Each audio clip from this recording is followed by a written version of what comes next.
Hey guys, Priji here. In this video, I want to talk about how to find design clients, and I'm going to make an example of what I would do right now if I were to start from scratch again.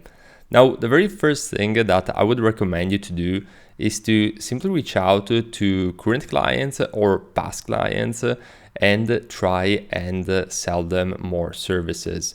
So, for example, if a client that you worked with in the past simply had a website which wasn't responsive, maybe you just created the desktop version. For whatever reason, they didn't want the mobile version, although these days responsive is a must. We all know that. But let's just say, for example, that they do not have the responsive version. You can try and tell them, hey Mark, how about we consider doing the responsive version of your website, since that could increase the number of leads and improve the user experience for your customers so that you can get more sales. So this would be a very first example. And of course, you have to, or even another thing that you can do is even more light.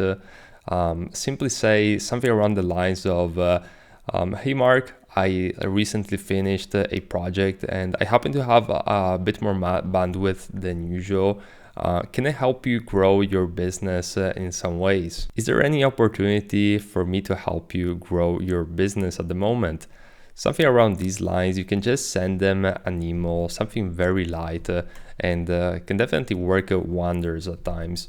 So this would be the very first thing that I would recommend you to do, even before finding and acquiring new customers, because a very simple rule of marketing that I learned from a mentor, which actually now he's really successful, is that it's 10 times easier to convert a current customer or a past customer compared to acquiring a new one. Because the individual already knows you, and especially if you worked well together, it's kind of a no-brainer to continue working with you. So this would be my very first recommendation. Now, on top of that, another thing which I would personally recommend is to go through family and friends. Now, this might seem a contradiction, since in many videos in the past, I actually told you that this is not really something that works a lot. But let me explain how I would actually do it these days. Instead of simply saying to family and friends like, hey, do you need my design work? Because the chances are, unless you have friends which are entrepreneurs and your ideal clients, it's going to be likely that that's not going to be the case, and that you won't really have direct work with them. But what I would consider doing instead is simply asking them, do you know someone in this space? So for example, entrepreneurs in the tech space or the SaaS space, since those, for example, would be my ideal customers. And it's crazy how the world is connected, because a lot of the times you might not even consider things like this, but you can find a lot of connections and networking simply because, like, each and every day we network and we connect with people. And especially there are some individuals who have like a lot of connections.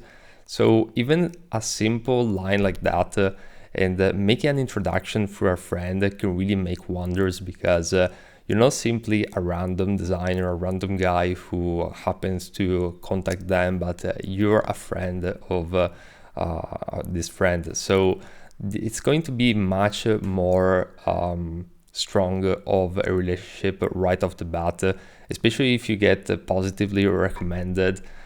You already have some sort of social proof, which gives you an advantage over all the other designers out there, really. And you can do this also with past clients. Even if a past client doesn't really have any work at the moment, you can simply ask, hey, do you know anyone in your circle that actually would probably need my services at the moment? Because especially entrepreneurs, they tend to form connections and relationship with other entrepreneurs. So the likelihood of one knowing a lot of other mores is going to be high. So this is definitely something you can consider. Sometimes you can do even like a referral deal. So you can actually give them some money for just for the referral. Depends, a lot of the times it's not going to be like that, but definitely something to consider. Especially really depends on the person and the relationship that you have with them. So this would be my other recommendation. And these are just quick wins. Like, you just have to send like some quick messages. It's not like you have to do like an entire outreach campaign. You can totally do that, and I did it myself in the past so many times, and I'm teaching you a lot of this in a lot of the free videos on my channel, and also in my course dedicated about outreach. But essentially what you can do in order to get some quick wins is these two strategies right here, which I just outlined. But now say that these strategies didn't work and you want to do some regular outreach. Well, my personal recommendation is doing some email outreach right off the bat. And the way that I would recommend you to do it from a high level is to try and reach out to your ideal customers. So think about a client that you would work well together, but most importantly that you can give results with. And essentially I would try and reach them out in a personal way. So never be salesy.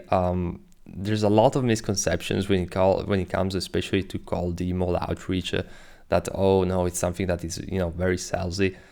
If you don't do it the salesy way, it's not going to be a salesy thing, because at the end of the day you're reaching out to trying to help. If you genuinely know that your services are going to grow their business, I mean, it's a win-win for both. So this is definitely something to always keep in mind whenever you're doing the outreach.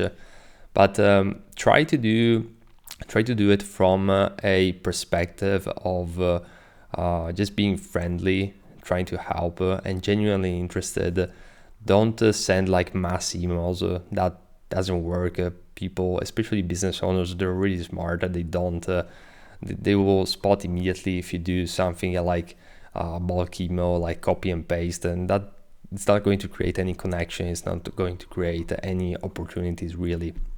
So create a personalized message, and I would consider doing a very short message, straight to the point, saying something around the lines of hey Mark, I recently stumbled upon your company website, and I think I could definitely help you out, since I'm actually focused and specialized in these type of services. I actually recently finished a project which is not too dissimilar to the things that and the projects that you're working on. How about we hop on a call and I can tell you, some of the things that we did in order to help this company grow from this level to this level. So always focus on the growth and the adding value up front, instead of saying like, oh hey, do you need design work? Do you I can do this, I can do that. You're almost you have to see yourself as a doctor, which essentially is trying to find patients. But whenever a doctor meets a patient, he's not going to give the pill right away. He's going to ask all sorts of questions, thinking about how he can add value to the patient's life, and then is going to prescribe the medicine. So the entire flow is going to be with this in mind. So really hope this was helpful, and I want to remind you that I recently launched a free course on how to get started in UI UX design if you're interested in getting started in this field. And on my YouTube channel I have over 500 videos for free sharing my over a decade of experience in this field. So feel free to check it out, and I'll see you in the next video.